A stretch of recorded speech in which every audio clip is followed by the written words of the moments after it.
was a few years ago. I went to see an anthropologist I really admire, John Jackson, who is now the Dean of Communications at the University of Pennsylvania, Dean of the Communications School. And he was talking about how to have impolite conversations. And at the time, a group of scholars and I had gone to hear what he was saying about it because we were trying to think through how to have community conversations. And I was really struck by the the extent to which he said a few things. One, how to have an impolite conversation about race. The first thing we have to be sure of is that we want to be in a conversation. Because most of the time we just want someone else to be standing there while we make our point and for someone to just co-sign what we're saying. And one of the things about being in a conversation is that we actually have to be willing to listen. And if we want to be in a conversation, then the goal of a conversation is really understanding. And I was really struck when he said, we have to be willing to lose the argument because we have good data, but good data is losing the argument.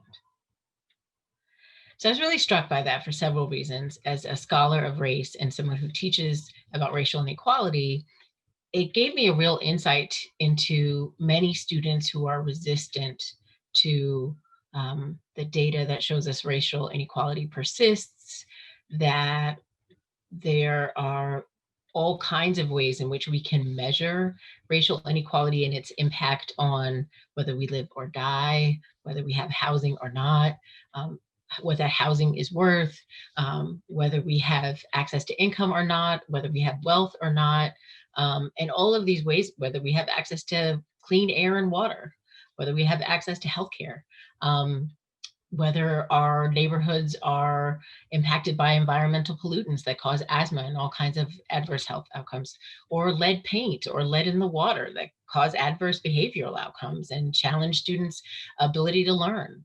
There are all of these things that we can see have a racial pattern, and we can identify the policies that led to these racial patterns. But even with that good data, people are unconvinced of racial inequality. And part of it is that they are deliberately socialized to think otherwise, that we live in a country where everything is free and fair. So that's part of it.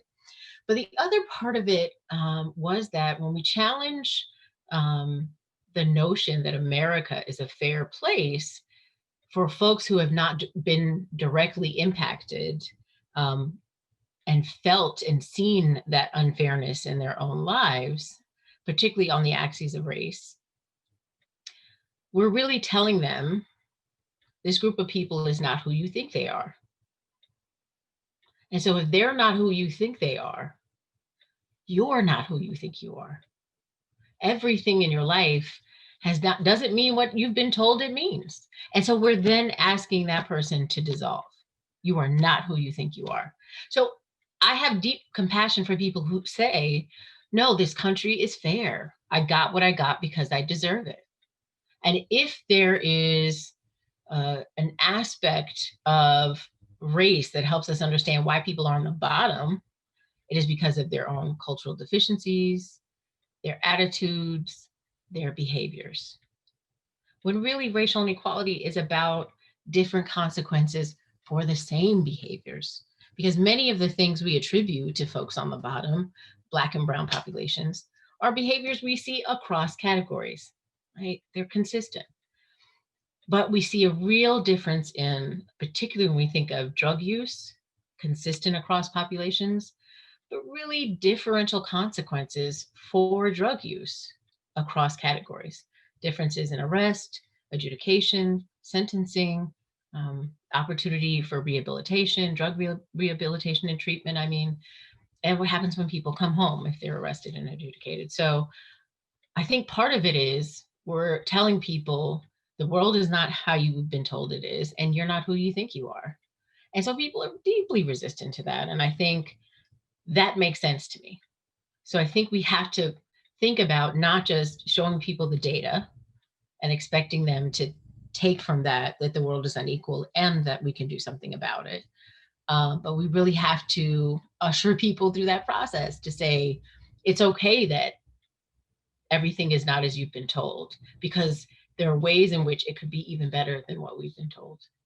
So one of the things I'm really struck by in the aftermath of this election is the extent to which folks are calling for a kind of unity between, I assume what they mean is Democrats and Republicans, or the right and the left, and to sort of become one America again. And one of the things I think is important, and which is why I'm wearing my James Baldwin earrings, is that we have to face things. We have to name them. We have to tell the truth about who we are, and we were never unified. There's no unity to return to. What we have to think about is how we got to a place where it isn't that we have different strategies, different visions for what the country should be or what America is or should be. It is that we have fundamental differences on what is, on facts. And that's difficult to come back from. So some of it has to be asking really deep questions about how we got here, um, and how to not move into a sort of false unity, but to think about what is right, what is fair, what is just. How do we take care of everyone in this society when we have the resources to do it? And we do.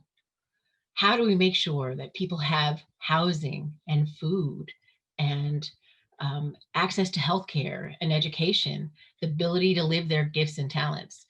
When do we make the decision that with all the resources we have, that would be our goal? That no one would be disqualified from these things, that no one would have to earn these basic goods, basic needs of humans, but that we have the resources to do it, and that is what would make us a great country, that everyone who lives here is taken care of.